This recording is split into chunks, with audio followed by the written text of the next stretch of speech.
Halo, perkenalkan saya Bima Aditya Budiman yang bekerja di bagian pengadaan barang dan jasa pemerintah Kabupaten Malang. Pilihan prioritas saya adalah retention atau pemeliharaan hubungan dengan penyedia atau vendor yang sudah ada. Karena dalam lingkungan pengadaan pemerintah yang dihadapi bukan pelanggan komersial, namun mitra usaha atau penyedia barang jasa yang sudah teregistrasi dan terbukti aktif. Meningkatkan pengalaman penyedia lama berarti yang pertama, memastikan keterlibatan jangka panjang, meningkatkan kualitas dan kecepatan proses, dan yang terakhir mengurangi beban administrasi ataupun ketidaksesuaian persyaratan. Lalu 3 konsekuensi positif dari fokus retention antara lain.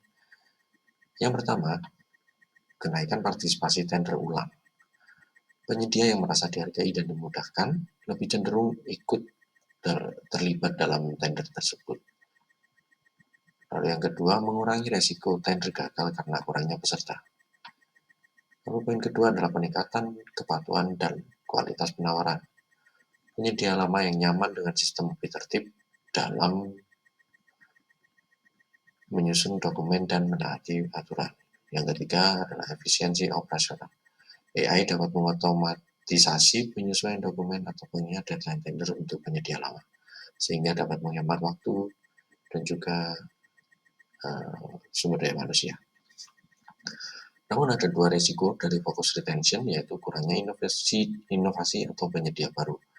Terlalu fokus pada penyedia lama bisa membuat ekosistem pengadaan stagnan dan menutup peluang untuk pendatang baru yang mungkin lebih inovatif. Yang kedua adalah potensi ketergantungan. Jika terlalu nyaman dengan vendor tertentu, resiko vendor lock-in bisa muncul, sehingga mempengaruhi transparansi dan kompetisi yang sehat. Sementara metrik evaluasi yang tepat, antara lain adalah metriknya repeat vendor rate, yang berfungsi untuk menghitung persentase penyedia yang kembali ikut tender dalam 6-12 bulan terakhir.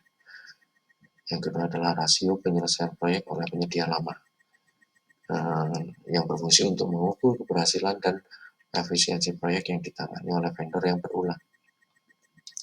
Yang ketiga adalah vendor satisfaction score, dapat memanfaatkan survei AI atau chatbot, yang berfungsi untuk mengukur pengalaman pengguna dari sisi penyedia. Yang terakhir adalah waktu rata-rata penyediaan dokumen oleh vendor lama, sehingga dapat mengukur indikator efisiensi proses setelah personalisasi. Demikian jawaban dari saya, terima kasih.